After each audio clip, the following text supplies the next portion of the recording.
Chapitre 19. Naoko.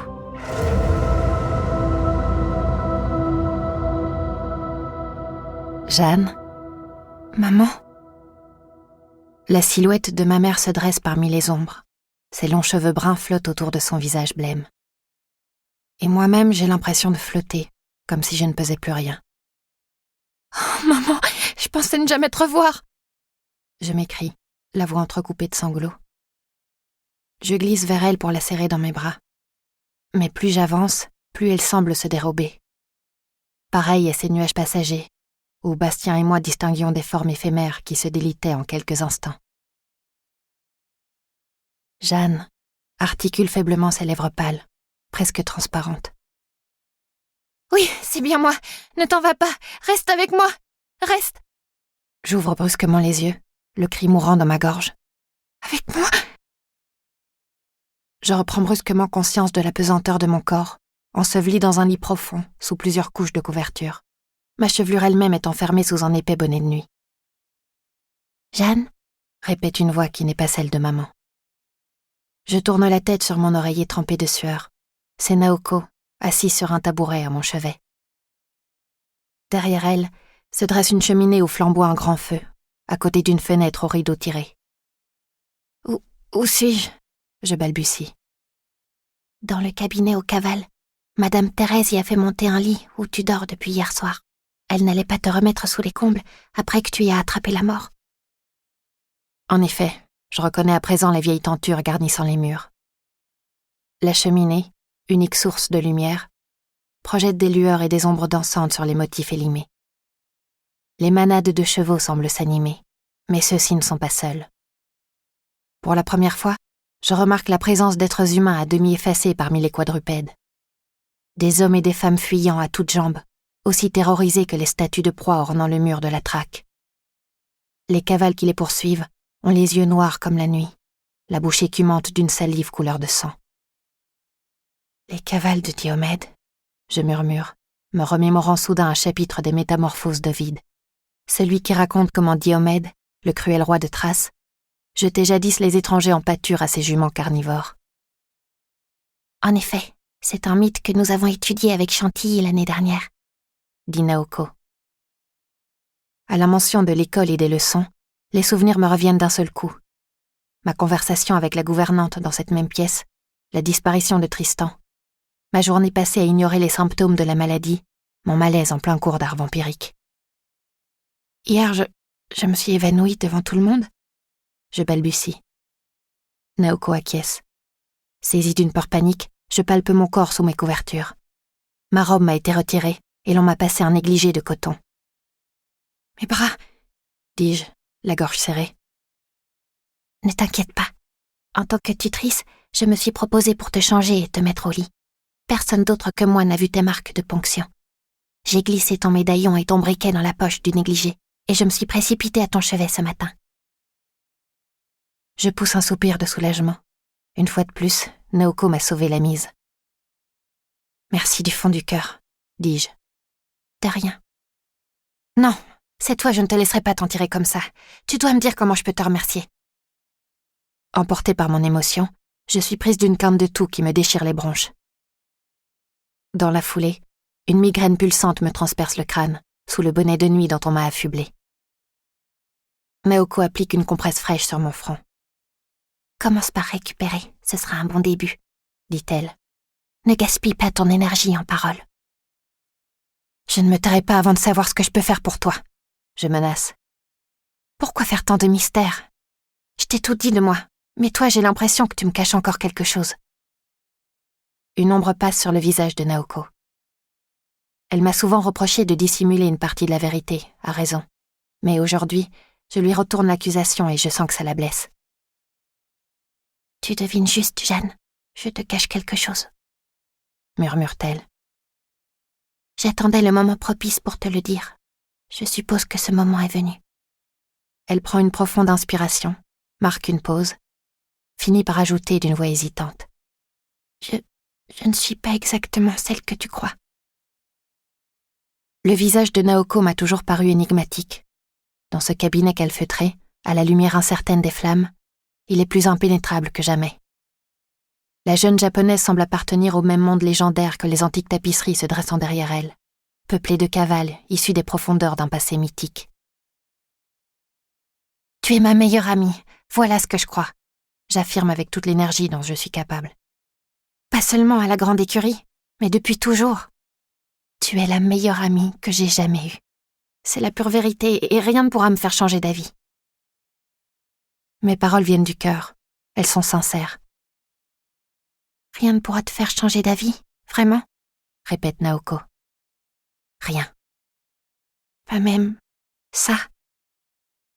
À ces mots, elle lève la main au chignon dans sa nuque et retire la longue pique laquée qui le maintient solidement.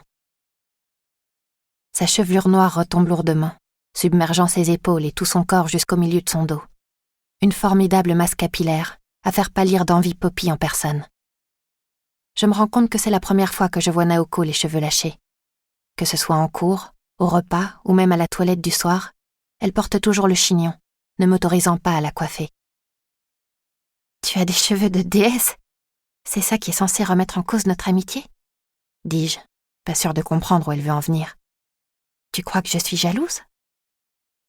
En guise de réponse, Naoko pivote sur son tabouret. De dos, elle n'est plus qu'une silhouette entièrement recouverte sous le suaire noir de sa crinière, telle une pleureuse de cimetière. Ses mains remontent de chaque côté de son cou et saisissent chacune une pleine poignée de cheveux pour les écarter latéralement à la manière de deux pans de rideau. Je ne peux retenir un cri. Oh ! Là, à quelques centimètres au-dessus de la nuque, entre les mèches épaisses, il y a une bouche. 2 lèvres pâles, impossiblement longues, scellées l'une à l'autre, barrant le cuir chevelu de la jeune fille comme une cicatrice boursouflée. « Cela t'effraie, n'est-ce pas ?» murmure Naoko, le dos toujours tourné. Non, je bafouille. C'est juste la surprise qui m'a arraché ce cri. Ce n'était pas un cri de surprise, mais un cri d'effroi, et aussi de dégoût. Je voudrais demander à Naoko de laisser retomber ses cheveux pour cacher cette bouche inhumaine, étirée sur 15 centimètres d'une tempe à l'autre. Je voudrais l'implorer de se retourner vers moi pour me présenter son visage où s'ouvre sa véritable bouche, petite, délicate, laquée de carmin. Mais je m'efforce de surmonter ma répulsion. J'ai trop souffert du regard des autres sur mes cheveux, au village, pour me permettre de juger l'apparence de quiconque. Du reste, cette bouche n'en est certainement pas une. C'est juste une excroissance charnue qui en prend la forme, une anomalie congénitale, certes impressionnante, mais au fond aussi anodine que ma couleur capillaire. « Tu as un petit défaut de naissance, ce n'est rien du tout », dis-je, tâchant de dédramatiser la situation. Il n'y a vraiment pas de quoi fouetter un chat. Ma malbouche ne s'est pas contentée de fouetter le chat des voisins au Japon. Elle l'a croqué tout cru. Les paroles de Naoko me laissent sans voix. Est-ce une plaisanterie ? Une métaphore ?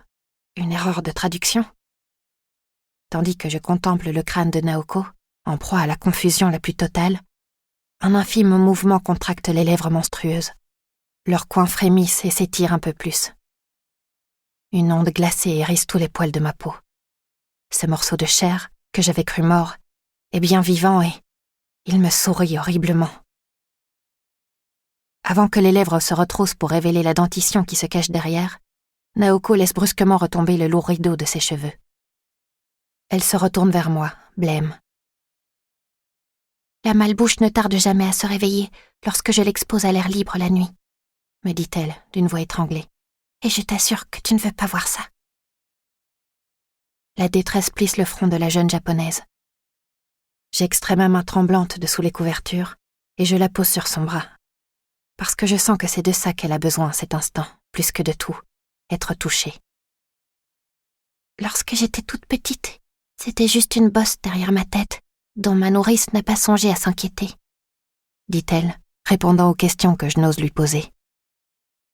Mais dès l'âge de 10 ans, pendant la nuit, j'ai senti que cette bosse se mettait à frémir, à bouger, à vivre. Dès lors, je ne pouvais plus nier l'évidence. Une abomination était greffée à ma peau.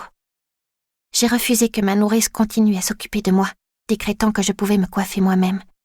J'ai éloigné tous les domestiques de mon père, et j'ai grandi seule avec mon secret. La malbouche, comme je l'ai baptisée. Parce que pour moi, elle représente le mal absolu. Je déglutis douloureusement. Tu veux dire que personne ne sait? Même pas ta famille? Je suis fille unique. Mon père a toujours été bien trop occupé par sa carrière diplomatique pour s'occuper de mon éducation. Quant à ma mère, elle est morte en couches aux mains des médecins impériaux. Elle a payé le prix des ténèbres, et moi aussi. Je me souviens de la manière dont Naoko m'a parlé de ces médecins officiels de la cour du Japon, les comparant aux docteurs de la faculté hématique. Les uns et les autres utilisent l'alchimie pour manipuler les ténèbres sans vergogne. Quant à ce frisson glacé que j'ai senti quand la bouche monstrueuse a commencé à s'animer, c'est bien sûr la froide signature des ténèbres. Mes parents étaient sans descendance depuis des années, continue Naoko, les flammes de la cheminée projetant des lueurs dansantes sur ses joues. En dernier recours, mon père a demandé aux médecins impériaux de traiter ma mère pour qu'elle enfante à tout prix. J'ignore quel traitement ils lui ont fait subir. Tout ce que je sais, c'est qu'elle y a laissé la vie, et que je suis née avec ce petit défaut, comme tu dis. Naoko, je ne savais pas, je balbutie. Les expériences que mènent les médecins impériaux dans leur quête de savoir conduisent souvent à des horreurs vivantes. Au Japon, on les appelle les yokai, les monstres. Ils sont généralement identifiés à la naissance et brûlés sans autre forme de procès. En Occident, les inquisiteurs de la faculté appliquent la même loi avec le fruit de leur expérimentation ratée. Elle grimace. Les savants ne s'embarrassent pas de scrupules. Pour eux, la fin justifie toujours les moyens. J'ai eu de la chance de passer entre les mailles du filet jusqu'à aujourd'hui. D'un seul coup, tout s'explique. La solitude de Naoko, son refus que quiconque s'occupe de ses cheveux, sa méfiance envers les autres, sa quête désespérée d'une âme à qui elle puisse enfin se confier. Cela fait quelques semaines que je suis sur le qui-vive à la grande écurie. Mais Naoko, elle, garde un secret mortel depuis toujours. Tu n'es pas un yokai, lui dis-je en resserrant ma main sur son bras. Les monstres, ce sont ceux qui veulent brûler une enfant innocente. Elle secoue la tête d'un air désabusé. Tu dis ça parce que tu n'as pas vu la malbouche s'ouvrir. Et moi aussi, dans les premières années, je lui ai accordé le bénéfice du doute. Quand je la sentais s'agiter le soir derrière ma nuque, je savais qu'elle avait faim. Je ramassais discrètement les reliefs du souper pour les lui offrir dans le secret de ma chambre. Au début, quelques boulettes de riz et une lampée de lait suffisaient à la tenir tranquille. Puis en grandissant, il m'a fallu dérober des bouts de poisson cru et des restes de brochettes yakitori pour la rassasier. Quant à moi, je m'efforçais de ne pas prêter attention aux affreux bruits de mastication et de déglutition résonnant dans ma nuque. Jusqu'à cette nuit de mai, où le chat des voisins s'est introduit dans ma chambre par la fenêtre entr'ouverte, attiré sans doute par l'odeur d'un fond de lait dans un bol que j'avais laissé traîner. Les traits de Naoko se révulsent d'horreur, tandis qu'elle plonge dans la région la plus douloureuse de sa mémoire. Ce sont ces miaulements sauvages qui m'ont réveillée, se souvient-elle. La pauvre bête hurlait, essayant de s'enfuir. Mais elle ne pouvait pas, car je la maintenais de toutes mes forces au-dessus de ma tête. Naoko m'empoignait son tour le poignet et le serre fort, emporté par l'émotion. Tu comprends? Je l'avais capturée dans mon sommeil sans m'en rendre compte. Ou plutôt, c'était la malbouche qui avait pris possession de moi, tandis que je dormais, me plongeant dans un état somnambulique pour assouvir sa voracité. Naoko relâche brusquement mon poignet, où ses doigts crispés ont imprimé leur marque. Horrifiée, les bras couverts de griffures, j'ai laissé tomber le chat, dit-elle dans un souffle. La pauvre bête s'est éloignée en boitant sur 3 pattes, car la 4e n'était plus qu'un moignon sanguinolent. Derrière moi, j'entendais craquer les os et les cartilages du membre sectionné. Oh, le bruit de cette mastication démoniaque, je ne l'oublierai jamais. Naoko plaque ses paumes sur ses oreilles, comme pour étouffer le son d'un souvenir qui la hantera à jamais. Cette nuit-là, J'ai compris que la malbouche avait faim de chair fraîche, reprend-elle, de la même manière que les vampires ont soif de sang. J'ai décidé que jamais plus je ne céderais à ses appétits. J'ai cessé de l'alimenter le soir, mais ce n'était pas encore assez. Greffée à mon organisme, elle bénéficiait sans doute de ce que j'ingérais par ma bouche normale. Aussi, suis-je devenue végétarienne, pour la priver complètement de viande. Les premiers mois furent atroces. Je ne dormais pas du tout de la nuit.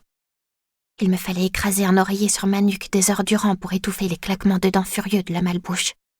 Elle ne se calmait qu'à l'aube venue. Comme toutes les abominations, celle que je porte en moi s'endort au petit matin. « Oh, ma pauvre Naoko !» dis-je, observant ses cernes sous un nouveau jour dramatique. « Je suis tellement désolée. Je n'ose imaginer le calvaire qui est le tien, la guerre que tu mènes chaque nuit. » Elle me sourit faiblement. « C'est étrange que tu emploies ce mot, parce que c'est exactement comme ça que j'imagine ma relation avec la malbouche. C'est une guerre. Et comme dans toutes les guerres, on finit par s'endurcir. Les premières batailles étaient terrifiantes et chaotiques. J'atteignais le matin en pleurs, persuadée que je ne pourrais pas continuer une nuit de plus. Mais avec le temps, j'ai repris un peu de confiance en moi. J'ai constaté que mon régime végétarien affaiblissait la malbouche. Peu à peu, ses claquements de dents se sont fait moins véhéments, comme si la privation la plongeait dans une sorte de léthargie. J'ai réussi à voler chaque nuit quelques minutes de sommeil. Naoko prend une profonde inspiration. Les traits de son visage se détendent enfin. Elle est à nouveau maîtresse d'elle-même. Si ma lutte contre la malbouche est bien une guerre, alors le front s'est figé. La nuit, quand elle commence à frémir, je me livre à mes exercices de méditation derrière les rideaux de mon lit à baldaquin, jusqu'à ce qu'elle s'engourdisse tout à fait. Alors seulement, je me rendors moi aussi. Comme pour conclure cet incroyable témoignage, le bruit d'une cloche lointaine résonne derrière la porte, dans le tréfonds de la grande écurie. C'est la sonnerie appelant les pensionnaires au cours du matin. D'une main experte, Naoko rassemble sa longue chevelure en chignon compact, ensevelissant la malbouche assoupie. La pique laquée vient sceller ce bâillon capillaire. « Voilà, tu connais mon secret, » dit-elle. Je le garderai aussi précieusement que le mien, je lui assure. Son sourire s'élargit un peu. « Je ne te l'aurais pas confié si je n'en avais pas été certaine, » dit-elle en se levant. Je la retiens par le bras.